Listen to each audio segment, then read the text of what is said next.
ವಿದ್ಯಾರ್ಥಿಗಳು ತಮ್ಮ ಕಲಿಕಾ ಅವಧಿಯಲ್ಲಿ ಕಾಲಹರಣ ಮಾಡದೆ ಶ್ರದ್ಧೆಯಿಂದ ವಿದ್ಯಾಭ್ಯಾಸ ಮಾಡಬೇಕೆಂದು ಶನಿವಾರ ಸಂತೆ ವಿಘ್ನೇಶ್ವರ ಬಾಲಿಕಾ ಪ್ರೌಢಶಾಲಾ ಶಿಕ್ಷಕ ಕೆಪಿ ಜಯಕುಮಾರ್ ಅಭಿಪ್ರಾಯಪಟ್ಟಿದ್ದಾರೆ. ಮಾಲಂಬಿ ವಾಲ್ಮೀಕಿ ವಸತಿ ಶಾಲೆಯಲ್ಲಿ ಪಡವಲಹಿಪ್ಪೆ ಎಚ್ಡಿ ದೇವೇಗೌಡ ಪ್ರಥಮ ದರ್ಜೆ ಕಾಲೇಜಿನ ಸ್ನಾತಕೋತ್ತರ ಸಮಾಜ ಕಾರ್ಯ ವಿಭಾಗದ ವತಿಯಿಂದ ವಿದ್ಯಾರ್ಥಿಗಳು ಹಮ್ಮಿಕೊಂಡಿರುವ ಸಮಾಜ ಸೇವಾ ಶಿಬಿರದಲ್ಲಿ ಸಂಪನ್ಮೂಲ ವ್ಯಕ್ತಿಯಾಗಿ ಪಾಲ್ಗೊಂಡು ಅವರು ಮಾತನಾಡಿದರು. ಆ ತಂದೆ ತಾಯಿಗಳ ಕನಸನ್ನು ನನಸು ಮಾಡತಕ್ಕಂಥದ್ದೇ ನಿಮ್ಗಳ ಜವಾಬ್ದಾರಿ. ಆಗ್ಲೇ ಸ್ವಲ್ಪ ಮಾತಾಡ್ತಾ ಹೇಳ್ತಾ ಇದ್ರು, ಗುರಿ ಇರಬೇಕು, ಮತ್ತೇನಿರ್ಬೇಕು, ಹಿಂದಗಡೆ ಅದನ್ನ ತಲುಪಿಸ್ಲಿಕ್ಕೆ ಗುರು ಇರಬೇಕು ಅಂತ. ನನಗೊಂದು ಹವ್ಯಾಸ ಇದೆ ಮಕ್ಕಳೇ, ಏನಂತ ಹೇಳಿದ್ರೆ ನನಗೆ ಒಳ್ಳೊಳ್ಳೆ ಪೇಪರ್ ನಲ್ಲಿ ಬರುವ ಆರ್ಟಿಕಲ್ ಗಳನ್ನ ಕಟ್ ಮಾಡಿ ನನಗೆ ಫೈಲ್ ಅಲ್ಲಿ ಹಾಕೊಳ್ಳುವಂತದ್ದು ಒಂದು ಹವ್ಯಾಸ ನನಗೆ. 2000 ಇಸ್ವಿನಲ್ಲಿ ವಿಶ್ವೇಶ್ವರ ಭಟ್ರವರು ಶುರು ಮಾಡಿದಂತ ವಿಶ್ವವಾಣಿ ಪೇಪರ್ ನಲ್ಲಿ ಒಂದು ಆರ್ಟಿಕಲ್ ಇತ್ತು. ನನ್ನ ಆರ್ಟಿಕಲ್ ನ ಇವತ್ತು ಕೂಡ ಎಲ್ಲಾ ಕಡೆಯಲ್ಲಿ ಹೇಳ್ತೇನಂತ. ಆ ಆರ್ಟಿಕಲ್ ನ ತಲೆಬರಹ ಏನಂತಂದ್ರೆ, ಗುರಿ ಇರಬೇಕು, ಅದನ್ನ ಸದಾ ನೆನಪಿಸುವ ಗುರುತು ಇರಬೇಕು ಅಂತ. ಅದು ನೋಡಿದ ತಕ್ಷಣ ನನಗೆ ಯಾಕೋ ಕ್ಯಾಚಿ ಆಯ್ತದು. ಎಷ್ಟು ಚೆನ್ನಾಗಿದೆ ಇದು ತಲೆಬರಹ ಅಂತೇಳಿ ಅದನ್ನು ಓದ್ತಾ ಹೋದಾಗ ಅಲ್ಲಿದ್ದಂತ ಪ್ರಸಂಗ ಏನಂತ ಹೇಳಿದ್ರೆ, ಮೆಡಿಕಲ್ ಕಾಲೇಜ್, ಬೆಂಗಳೂರಿನ ಮೆಡಿಕಲ್ ಕಾಲೇಜ್ ಎಕ್ಸಾಮ್ ನಡೀತಾ ಇದೆ, ಸೈಲೆಂಟ್ ಆಗಿದೆ.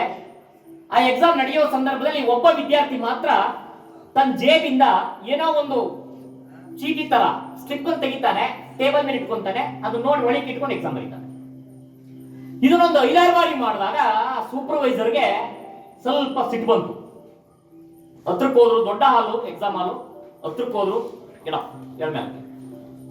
ಎಂದ ವಿದ್ಯಾರ್ಥಿ, ನಾನು ಆಗಿಂದ ಗಮನಿಸ್ತಾ ಇದ್ದೇನೆ ನಿನ್ನ, ಏನ್ ಅನ್ಕೊಂಡಿದ್ದೇನೆ, ಇದು ಎಕ್ಸಾಮ್ ಹಾಲು ಏನೋ ಜೇಬಲ್ ಇಟ್ಕೊಂಡಿದ್ದೀರ, ತೆಗಿ ಹೊರಗಡೆಗೆ ತೆಗೆದ. ಆ ವಿದ್ಯಾರ್ಥಿ ಹೊರಗಡೆ ತೆಗೆದು ನೋಡಿದ್ರೆ ಒಂದು ಬಡಕಲು ಶರೀರದ ಕುರುಚಲು ಗಡ್ಡವನ್ನ ಬಿಟ್ಟುಕೊಂಡಿದ್ದಂತ, ಬಡಕಲು ಮುಖವನ್ನ ಇಟ್ಕೊಂಡಿದ್ದಂತ ಒಂದು ಪಾಸ್ಪೋರ್ಟ್ ಸೈಜಿನ ಫೋಟೋ. ಪ್ರೊಫೆಸರ್ಗೆ ಅದನ್ನು ನೋಡಿ ಆಶ್ಚರ್ಯ ಆಗುತ್ತೆ. ನೀವು ಇದನ್ನ ನೋಡ್ಕೊಂಡು ಎಕ್ಸಾಮ್ ಬರೀತಾ ಇದ್ದು ಅಂತ ಮೆಲುದೂರಿ ಕೇಳ್ತಾರೆ. ಎಕ್ಸಾಮ್ ಆಗ ಹೌದು ಸರ್. ಆ ಹುಡುಗ ಬ್ರೀಫ್ ಆಗಿ ಹೇಳ್ತಾನೆ, ಏನಂತಂದ್ರೆ, ನಮ್ದು ಪುಟ್ಟ ಹಳ್ಳಿ, ನನ್ನ ತಾಯಿ ಅನಾರೋಗ್ಯಕ್ಕೆ ತುತ್ತಾದ್ರು, ಒಳ್ಳೆ ಡಾಕ್ಟರ್ ಸೌಲಭ್ಯ ಸಿಕ್ಕದೆ ನನ್ನ ತಾಯಿ ತೀರ್ಕೊಂಡ್ಬಿಟ್ರು. ನನ್ನ ಅಪ್ಪನಿಗೊಂದು ಹಠ, ನನ್ನ ಮಗನ್ ಕೂಲಿನಾಲಿ ಮಾಡಿ ಆದ್ರೆ ಏನ್ ಮಾಡಿಸ್ಬೇಕು, ಡಾಕ್ಟರ್ ಮಾಡಿಸ್ಬೇಕು ಅಂತೇಳಿ ಕಷ್ಟಪಟ್ಟು ಓದಿಸಿದ್ರು. ನಾನು ಚೆನ್ನಾಗಿ ಓದ್ದೆ ಸರ್, ಮೆಡಿಕಲ್ ಸೀಟು ತೆಕ್ಕೊಂಡೆ. ಆದ್ರೆ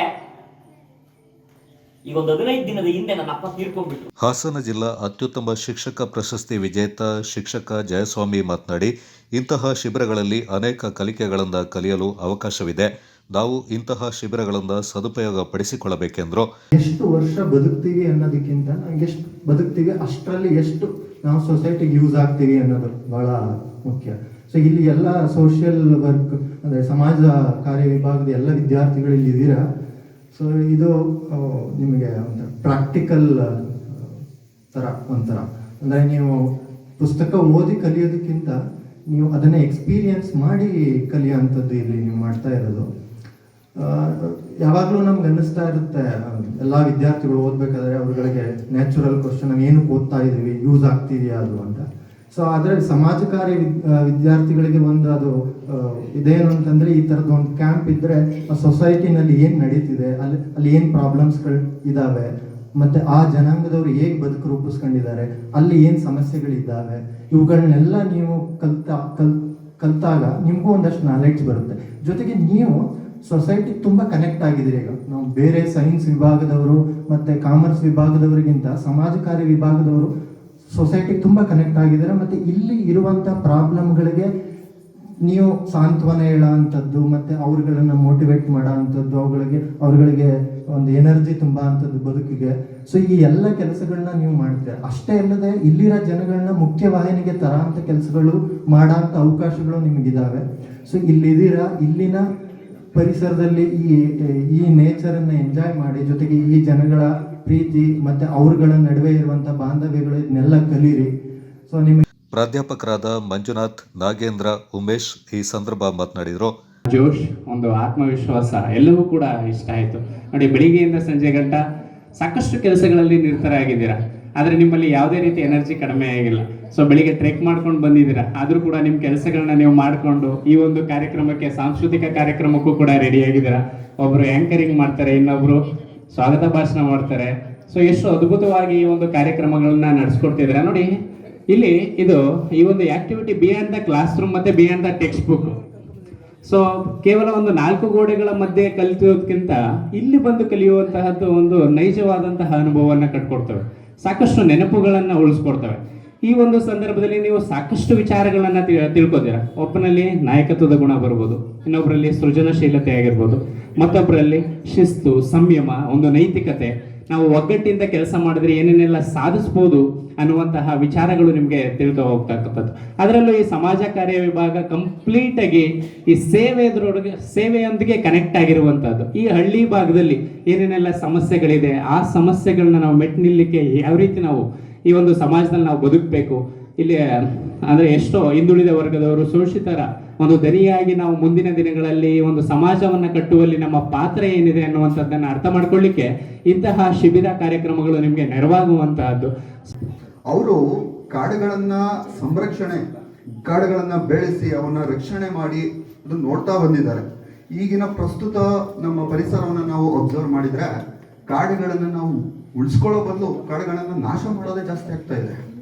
ಸೊ ಹಾಗಾಗಿ ಈ ಬುಡಕಟ್ಟಿನ ಜನಗಳ ಒಂದು ಕಾಂಟ್ರಿಬ್ಯೂಷನ್ ನಮ್ಮ ಒಂದು ಸಮಾಜಕ್ಕೆ ಎಷ್ಟು ಮೌಲ್ಯಯುತವಾದಂತಹ ಕೊಡುಗೆ ಕೊಡ್ತಾ ಇದ್ದಾರೆ ಅಂದರೆ ಈ ಕಡೆಗಳನ್ನ ಸಂರಕ್ಷಣೆ ಮಾಡಿ ಅದನ್ನ ನಾವು ಹೇಳೋದಕ್ಕೆ ಮಾತುಗಳು ಸಾಲೋದಿಲ್ಲ.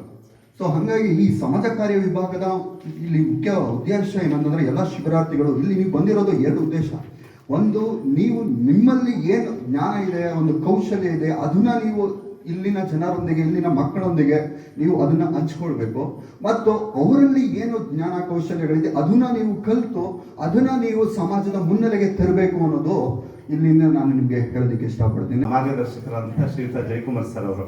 ಅದ್ರ ಜೊತೆಗೆ ನನಗೆ ಈ ಥರ ಕ್ಯಾಂಪ್ಗಳನ್ನು ಅಟೆಂಡ್ ಮಾಡೋದು ಅಂತಂದಾಗ ತುಂಬ ನನಗೆ ಖುಷಿ ಆಗ್ತಾ ಇರುತ್ತೆ. ನಾನು ಮೊದಲನೇದಾಗಿ 1998ರಲ್ಲಿ ಜಾಬ್ ಆದಾಗ ಮೊದಲನೇ ಸಲ ನಮ್ಮ ಹೊಳೆನರಸೀಪುರ ಡಿಗ್ರಿ ಕಾಲೇಜಿಂದ ಇರ್ಷದ್ ಸರ್ ಮತ್ತೆ ಮರಿಗೌಡರು ಸರ್ ಅಂತ ಹೇಳಿ ನಮಗೆ ಗುರುಗಳಿದ್ರು. ಅವ್ರ ಮುಖಾಂತರ ನಮ್ಮ ಮೊದಲನೇ ಶಾಲೆಗೆ NSS ಕ್ಯಾಂಪ್ ಕರ್ಕೊಂಡು ಹೋದಾಗ ತುಂಬಾ ಯಶಸ್ವಿಯಾಗಿ ಇದ್ದಾಗ ಕರೆಸಿದ್ವಲ್ಲ, ಅದಕ್ಕೆ ಸಂಬಂಧಪಟ್ಟಂಗೆ ಹೇಳ್ತಾ ಇದ್ದೀನಿ. ಹಾಗಾಗಿ ಈಗ ಇಲ್ಲಿದ್ದಂಥ ಎಲ್ಲ MSW ವಿದ್ಯಾರ್ಥಿಗಳು ಗ್ರಾಮೀಣ ಭಾಗದಲ್ಲಿರ್ತಕ್ಕಂಥ ಜನರಿಗೆ ಪ್ರೇರೇಪಣೆಯನ್ನು ನೀಡಿ ಇಲ್ಲಿನ ಒಂದು ಗ್ರಾಮದ ಅರಿವನ್ನು ಅರ್ಥಕೊಂಡು ಮತ್ತೆ ವಿವಿಧ ಗ್ರಾಮಗಳಿಗೆ ಇದನ್ನ ಪ್ರಚಾರ ಮಾಡಿ ಮತ್ತೆ ಈ ಯೋಜನೆ ಯಶಸ್ವಿಯಾಗಲಿ ಅಂತ ಹೇಳಿ ವ್ಯಕ್ತಿಗಳ ನಡುವೆ, ಸಮಾಜದ ನಡುವೆ, ಸಮುದಾಯದ ನಡುವೆ ಯಾವ ರೀತಿ ಬೆರೀಬೇಕು, ಇವತ್ತಿನ ಸಮಾಜ ಯಾವ ಥರ ಇದೆ, ಅದಕ್ಕೆ ಯಾವ ರೀತಿ ಹೊಂದ್ಕೋಬೇಕು ಅಂತ ಅನ್ನೋದನ್ನ ಕಲಿಸ್ಕೊಟ್ಟಿದ್ದು ಶ್ರೀ HD ದೇವೇಗೌಡ ಪ್ರಥಮ ದರ್ಜೆ ಕಾಲೇಜು ಪಡುಲಿಪ್ಪೆ. ಅದರಲ್ಲಿ ಪ್ರಮುಖವಾಗಿ ನಮ್ಮ ಡಿಪಾರ್ಟ್ಮೆಂಟ್ ಏನಿತ್ತು ಪಡುಲಿಪ್ಪೆ ಕಾಲೇಜಿನಲ್ಲೇ ಒಂದು ವಿಭಿನ್ನವಾದಂಥ ಡಿಪಾರ್ಟ್ಮೆಂಟ್. ಯಾಕೆ ಅಂತ ಅಂದರೆ ನಾವೇನೇ ಮಾಡಿದರೂ ಒಂದು ವಿಶೇಷವಾಗಿ ಮಾಡ್ತಾಯಿದ್ವಿ. ನಾವು ಕ್ಯಾಂಪ್ ಮಾಡಿದಂಥದ್ದು ಸಕಲೇಶ್ಪುರ ತಾಲೂಕು ಎತ್ತೂರು ಹೋಬಳಿಯ ವಂಗಡಳ ಗ್ರಾಮದಲ್ಲಿ ಮಾಡಿದ್ವಿ. ಅಲ್ಲಿ ನಿಮಗೆ ಅಟ್ಲೀಸ್ಟ್ ನೆಟ್ವರ್ಕ್ ಆದ್ರೂ ಸಿಗ್ತಾ ಇದೆ, ನಮಗೆ ನೆಟ್ವರ್ಕೇ ಇಲ್ಲ. ನೆಟ್ವರ್ಕ್ ಅಂದರೆ ನಮ್ಮ ಮೊಬೈಲ್ಗಳಿಗೆ ನೆಟ್ವರ್ಕ್ ಇಲ್ಲ. ನಾವು ಅವ್ರು ಮಾತಾಡಬೇಕು ಅಂದರೆ ಒಂದು ಬೆಟ್ಟನ ಕಡಿದು ದಾರಿ ಮಾಡ್ಕೊಂಡು ಹೋಗಿ ಬೆಟ್ಟದ ತುದಿನಲ್ಲಿ ನಾವು ಮನೆಗಳಿಗೆ ಕಾಲ್ ಮಾಡ್ತಿದ್ವಿ. ಅದೊಂಥರ ನಮಗೆ ಒಂದು ಬೇರೆ ಥರ ಅನುಭವ. ಕಾರ್ಯಕ್ರಮದಲ್ಲಿ ಮಲ್ಲಿಪಟ್ಟಣದ ಗುತ್ತಿಗೆದಾರ ಸುಧೀರ್, ಪ್ರಾಧ್ಯಾಪಕರಾದ ಅನಂತಕುಮಾರ್, ದಿವಾಕರ್, ಶ್ರೀ ಗುರು, ಡಾಕ್ಟರ್ ಗೌತಮ್, ಕೃಷ್ಣ, ನವೀನ್, ಪ್ರಮುಖರಾದ ಶಶಿ, ಶಿಬಿರ ಸಂಯೋಜಕರು ಹಾಗೂ ಸಹಾಯಕ ಪ್ರಾಧ್ಯಾಪಕರು, ಸ್ನಾತಕೋತ್ತರ ಸಮಾಜ ಕಾರ್ಯ ವಿಭಾಗದ ಡಾಕ್ಟರ್ HN ದೀಪು, ಸಹಾಯಕ ಪ್ರಾಧ್ಯಾಪಕ ವೆಂಕಟೇಶ್, ರೇಖಾಶ್ರೀ ಪಾಲ್ಗೊಂಡಿದ್ದರು.